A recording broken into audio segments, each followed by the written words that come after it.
originally in Spanish, 2019.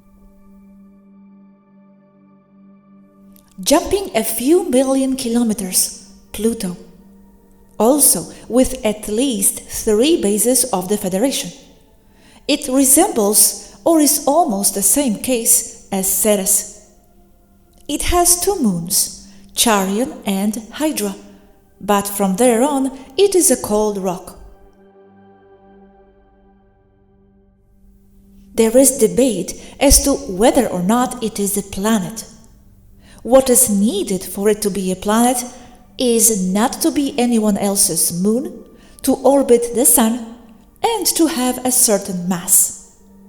Pluto is on the edge, and many have already downgraded it to a dwarf planet. What happens now is that the definition of planet for humans differ from those of the Federation.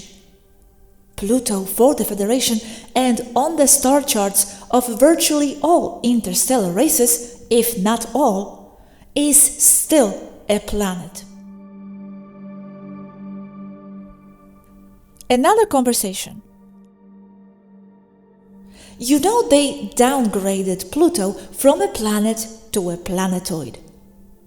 A planetoid is at least a mostly spherical mass that could be categorized as a moon or as an asteroid, if it were not for being alone and in solar orbit.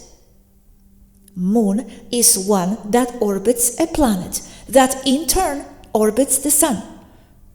Asteroid, although I do not doubt that there are other definitions, is a mass that could be a planetoid or moon, if it were not that it shares orbit with a number of elements or other masses that are equal, larger or smaller than itself. The asteroid belt or the Kuiper belt. My point here is that there is no justification for demoting Pluto from the aspect or stance of astrophysics. It has been demoted for esoteric reasons, and we will expose them here.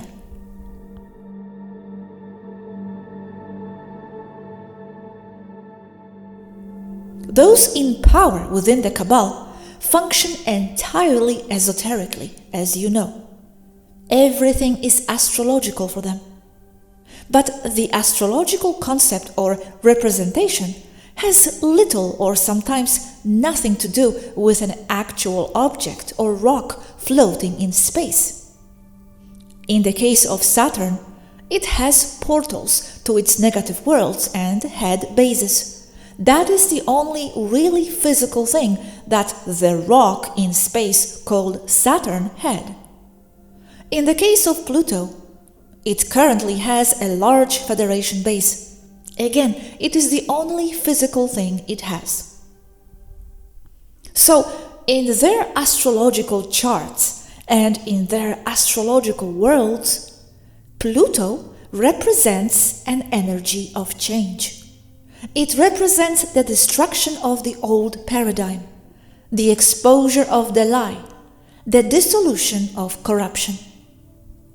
Pluto's energy, astrologically speaking, represents the god Shiva, destroyer of worlds, but nothing is ever destroyed, only transforms, universal law.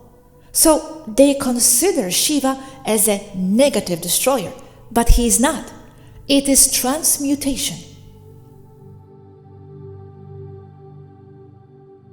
Shiva represents the destroyer of their world, destruction of the Cabal, of the lie, of the mental control over humanity.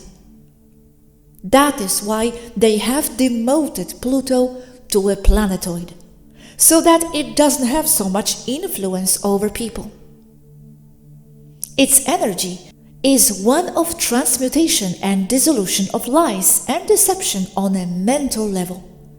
It means that it works from unconscious aspects and at both collective and individual levels.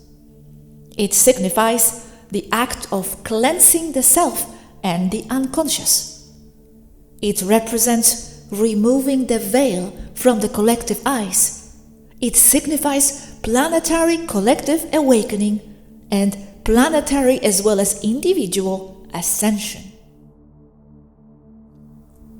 Shiva, represented as Pluto, brings changes to the collective and individual ego concept, transcending the false. It also represents the inner world, inner reality, letting go of emotional attachments that anchor in absolute destructive concepts, releasing karmas and attachments, not relying on old ideas. Why is it Shiva that means this? Because Shiva did that. Shiva is a real person, or was. According to Federation records, he was Andromedan. That's why they paint him blue.